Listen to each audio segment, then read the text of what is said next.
Hello la team, j'espère que vous allez bien, moi ça va. Si c'est la première fois que tu vois ma tête, je te souhaite la bienvenue. Ici c'est la famille des entrepreneurs et nous parlons stratégie business. Nous nous motivons aussi afin de prendre action pour réaliser nos rêves. Alors si ça t'intéresse, je t'invite à t'abonner, liker, partager et surtout active la petite cloche de notification pour ne rater aucune de mes vidéos. Without further ado, let's get into it! Aujourd'hui, je vous présente un plan marketing. Comment bien élaborer son plan marketing. Un plan marketing est totalement différent du business plan. Bon, pas totalement, mais bon, c'est différent du business plan. Le business plan couvre l'ensemble de l'entreprise, y compris le plan marketing. Le business plan couvre la stratégie globale, les plans financiers, les marchés cibles, les ventes, les produits et services, les opérations et la manière dont ils sont tous liés les uns aux autres. Le plan marketing, en revanche, se concentre sur le marketing, la stratégie marketing, les marchés cibles, mix marketing, messagerie, programme, etc. Mais pour cette vidéo, nous allons nous concentrer sur le plan marketing. Alors, pour commencer, c'est quoi l'identité de ton business? Identifie ta mission, ta vision, tes valeurs. C'est quoi une mission? C'est la raison pour laquelle ta compagnie existe. C'est l'effet visible et tangible que vous voulez que votre entreprise crée pour votre client et le monde. Pourquoi as-tu créé ta compagnie? C'est quoi ta mission? Ta vision. C'est quoi ta vision? La vision, c'est à quoi le succès ressemble pour ton entreprise. C'est à quoi ton entreprise aspire pour le futur. Tu as créé ton entreprise bien. Alors, tu envisages quoi en fait dans le futur pour ton entreprise? C'est ça. Pour les valeurs, quels sont les principes que ton entreprise veut veut transmettre? Quelles sont ces valeurs-là? Mhm. Donc, voilà. Il faut que, il faut identifier tout ça, ta mission, ta vision et tes valeurs. Nous avons ici le problème, l'alternative, solution, évaluation, valeur unique. Ce sont toutes ces choses que tu dois identifier. Tu dois identifier le problème que ta société cherche à résoudre et apporte une solution claire, nette et précise. Tu dois connaître les différentes alternatives qui existent déjà. Ça va te permettre de bien élaborer ta ou tes solutions aux problèmes afin d'apporter quelque chose d'unique et efficace. Répertorie aussi toutes les valeurs uniques que ta société apporte afin de pouvoir attirer plus facilement les prospects à la conversion. Quant à l'évaluation ici, comment vas-tu mesurer le succès de tes produits? Par exemple, tu vends des stylos. Tu vends des stylos et tu te dis que tu dois faire 1000 dollars chaque fin du mois. Tu vends un stylo à 10 dollars. La question qui se pose, c'est à combien dois-tu vendre le stylo à, à combien dois-tu vendre le stylo et combien de stylos dois-tu vendre par mois pour atteindre ce chiffre d'affaires? Tu dois vendre le stylo à 10 dollars et tu dois vendre 100 stylos pour atteindre ton chiffre d'affaires. C'est comme ça en fait que tu vas évaluer si tu as bien travaillé ce mois ou tu n'as pas bien travaillé. C'est ça en fait évaluer, les mesures d'évaluation. Tu dois savoir que bon, tu te fixes un montant de 10 000 dollars par exemple, tu dois atteindre ce chiffre d'affaires. Donc, si un produit que tu vends un produit à 100 dollars, tu dois savoir combien de produits tu dois vendre pour atteindre ce chiffre d'affaires. Pour la suite ici, le concept de haut niveau, le but ici est aussi de produire de la qualité. Comment vos produits s'inscrivent-ils dans le grand chemin des choses? Est-ce que c'est fait par des professionnels? Est-ce que c'est du tissu premium ou c'est du bon marché que ta société utilise par exemple pour les vêtements que vous vendez? Identifie aussi tes avantages. Ici, nous avons les avantages ici. Identifie tes avantages ainsi que les zones de ton business à améliorer. Quelles sont les plateformes que tu utilises pour te faire connaître? As-tu déjà fait des ventes? Pour la première audience, as-tu déjà fait des ventes? Si oui, identifie les caractéristiques de tes premiers clients. C'est qui? Que font-ils dans la vie? Euh, c'est quoi le pouvoir d'achat qu'ils ont? Voilà. Donc, ce sont des points là très importants que vous devez identifier. Ça, ce sont les bases du business, de ton plan marketing. Ce sont les bases que tu dois identifier. Tu dois tous les répertorier, les écrire quelque part. Ensuite, nous avons la structure des coûts. Quels sont les prix fixes et variables des coûts pour lancer tes produits ou services? Il est important de souligner ton flux de revenus aussi. Comment comptes-tu te faire des revenus?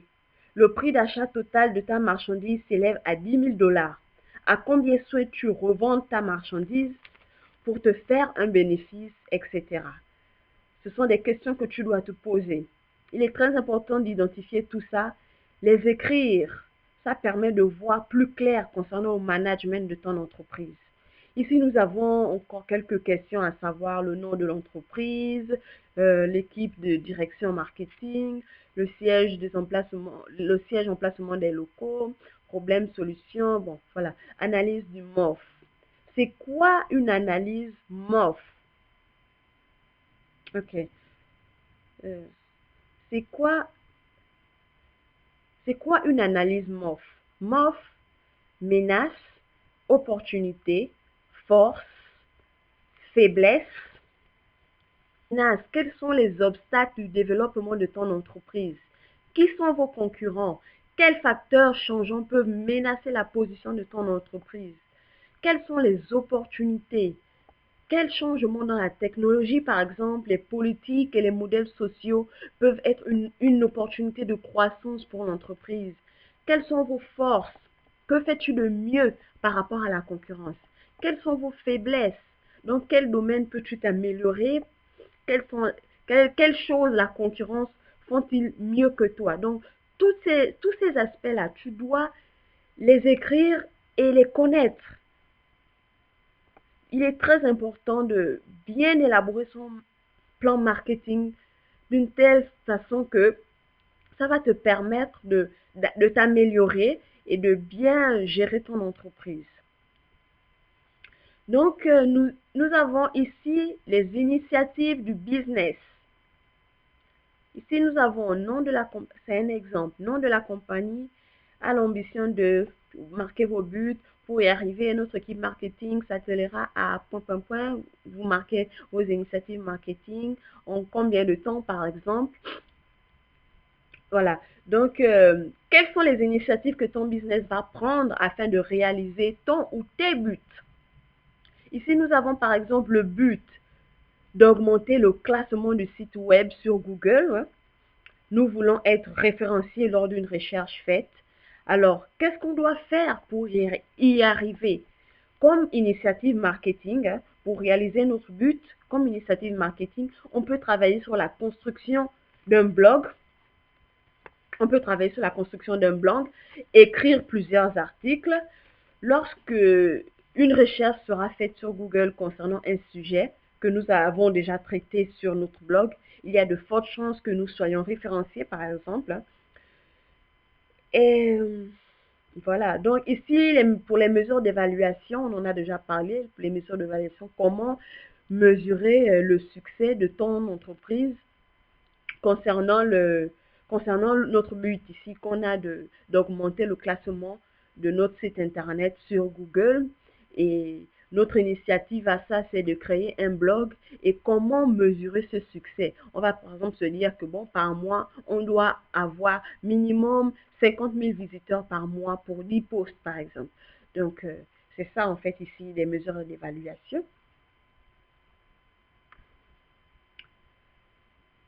Marché ciblé, concurrence. Connaître à qui nous vendons et qui sont nos concurrents est essentiel. Tu dois savoir à qui tu t'adresses pour mieux répondre à leurs besoins. Nous avons un exemple.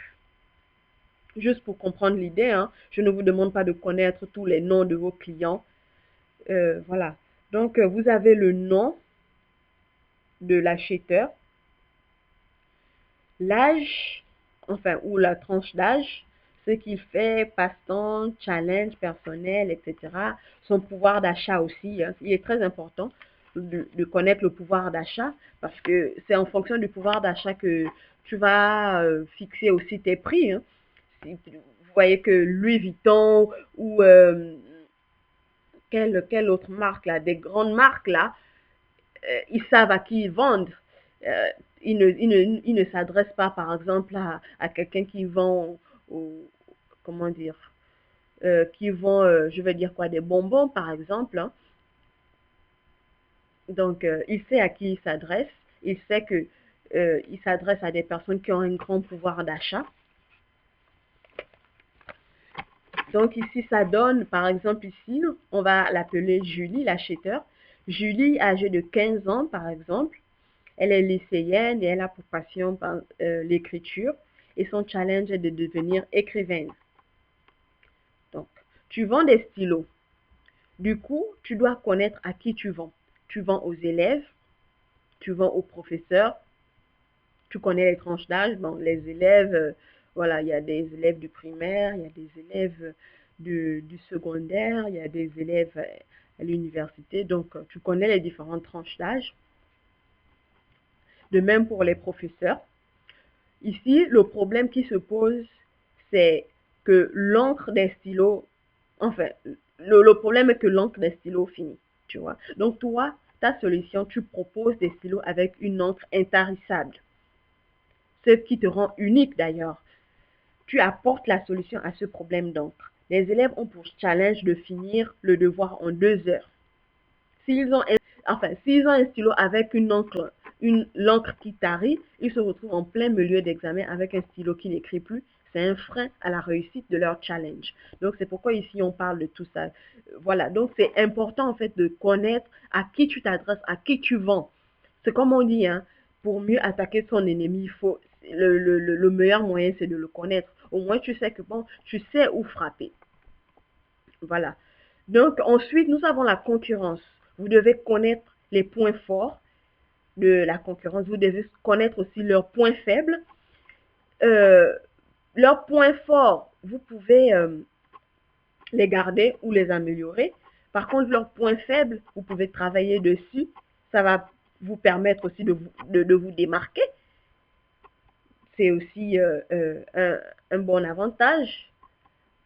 Voilà, donc c'est ça. Vous devez connaître la concurrence, vous devez connaître votre marché cible. Pour la stratégie marketing des 4 P, les 4 P sont produit, prix, publicité, publicité ou promotion. Et nous avons enfin la place. Le produit ici, on fait allusion à quoi? À la marque, aux caractéristiques de ton produit, l'emballage et tout ça. Le produit fait référence à la marchandise ou au service que vous offrez aux clients. À quel besoin ce produit répond-il? À quelle frustration répond-il? Qu'est-ce qui le rend convaincant et attrayant? Pour le prix ici, nous avons le prix en lui-même, hein, les remises, enfin les réductions, les regroupements d'offres, les termes de crédit, comment si vous avez un système qui permet aux clients de payer en plusieurs tranches, en plusieurs mensualités. Donc, c'est ça aussi les termes de crédit. Donc, le prix que le client paye pour un produit ou un service. Et il prend en compte le coût ou la production. Quelle est la valeur du produit ou du service pour les clients? Y a-t-il des prix établis pour ce produit ou service sur le marché? Comment ce prix se compare-t-il aux concurrents? Ici, nous avons la publicité, les ads, la publicité. Nous avons les réseaux sociaux, l'email. La promotion est la façon dont vous ferez passer le mot sur votre produit ou service à vos clients. Donc, comment vous vous prenez en fait pour passer le message? Comment vous vous faites connaître? Voilà, comment vous faites connaître votre produit? Est-ce que vous utilisez les flyers comme avant? Est-ce que vous utilisez les réseaux sociaux? Est-ce que vous utilisez les panneaux publicitaires? Qu'est-ce que vous utilisez pour faire la publicité de votre entreprise? La place. La place, c'est où on retrouve vos produits. Est-ce que vous avez une boutique online où les clients peuvent venir acheter? Est-ce que vous avez une boutique physique? Est-ce que vous utilisez les marketplaces? Les marketplaces, ce sont maintenant, on retrouve ça sur Facebook, des endroits où les, les particuliers postent leurs marchandises et dans le but d'avoir des clients.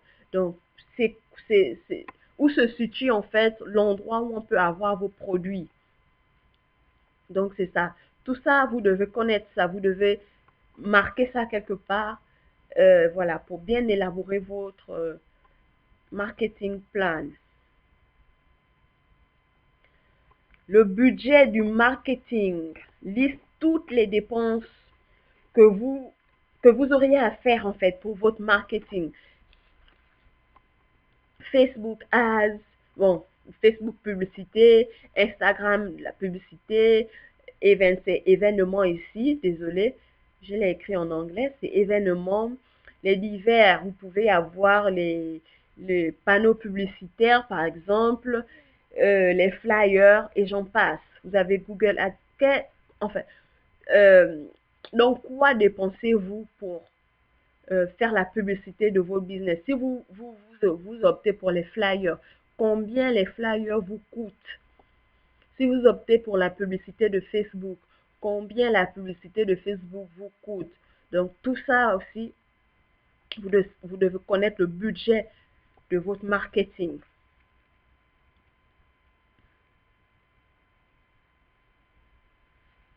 Pour terminer ici, nous avons les étapes du parcours client. C'est quoi la, c'est quoi la carte marketing? Ici, les étapes du parcours client avec une carte marketing. On nous dit ici qu'une carte marketing permet de tracer le chemin des activités marketing de votre entreprise à chaque étape du parcours client. Il commence par faire connaître à votre public cible votre solution, puis les guide à travers un processus d'évaluation et les conduit enfin à faire un achat. Donc, c'est quoi la carte marketing? C'est le plan que vous devez élaborer pour convertir vos visiteurs en prospects et vos prospects en acheteurs. Donc, petit 1, nous avons le départ. Le départ, c'est de faire connaître la solution au monde. C'est de faire connaître, c'est de faire connaître au monde que vous avez la solution à un problème spécifique, comme le tarissement d'encre, des stylos par exemple, et vous allez utiliser les réseaux sociaux pour vous faire connaître. Donc, ici, pour le départ, vous avez une solution, vous voulez faire connaître la solution au monde entier. Donc, vous allez utiliser les réseaux sociaux, l'email marketing, les vidéos promotionnelles, tout ça, c'est le départ en fait. Donc, vous commencez, vous avez votre solution et vous voulez la faire connaître au monde entier. Donc là, vous allez convertir en fait vos visiteurs, les 5 visiteurs là, en prospects. Donc là, ici au petit 2, nous avons le milieu du parcours. Là, ils ne sont plus des simples visiteurs, ils sont devenus prospects. Donc des potentiels acheteurs, mais ils ne sont pas encore convaincus. Donc ici au petit 2, qu'est-ce que vous allez faire? Ici au petit 2, c'est le parcours qui consiste à convertir ceux qui te connaissent déjà. Donc en fait, tes visiteurs. C'est qui te connaissent déjà en potentiel acheteur. En potentiel acheteur. C'est ça. Excusez-moi.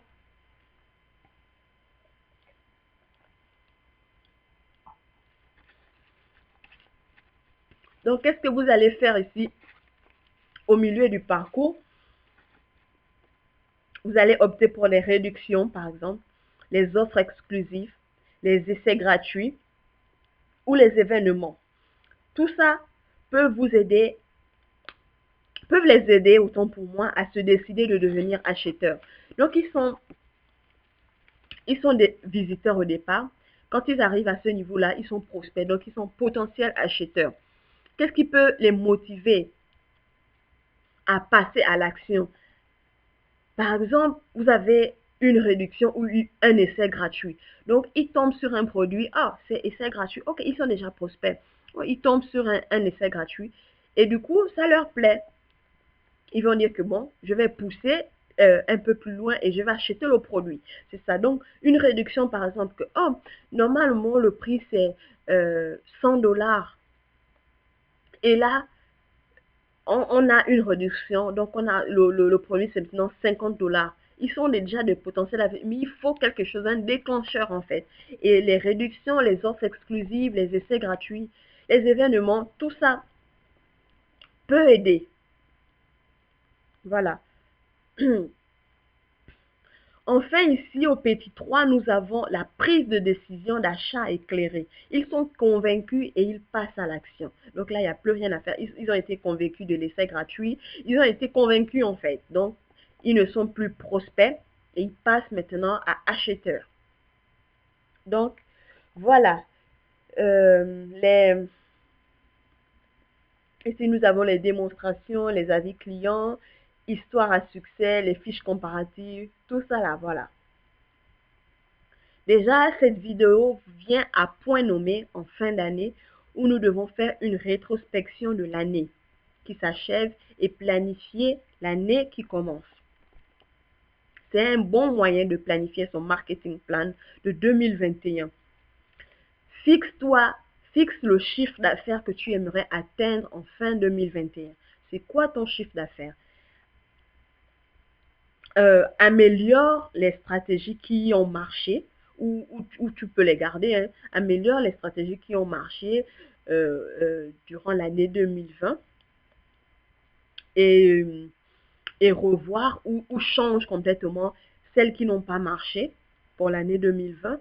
Donc, pour l'année 2021, tu te fixes un objectif. Tu as envie d'atteindre 100 000 $ à la fin d'année 2021. Tu vois, avec tout ce qu'on a vu dans cette vidéo, tu te fixes ton chiffre d'affaires, tu fais ton plan marketing, tu revois, tu fais la rétrospection de ton année 2020. Qu'est-ce qui a marché, qu'est-ce qui n'a pas marché. Il est très important en fin d'année comme ça de faire une rétrospection et prévoir, planifier l'année qui va commencer. Je vous souhaite de ce pas de bonnes fêtes de fin d'année. Pour les personnes désirantes, si vous voulez recevoir cette copie-là du business, de marketing plan, laissez-nous savoir en commentaire, écrivez-nous vos emails et on vous reviendra, on vous les envoyera par email. On va vous envoyer une copie par email, ok? Voilà, donc on se dit à la prochaine et meet you at the top cause the bottom is too crowded. Bye.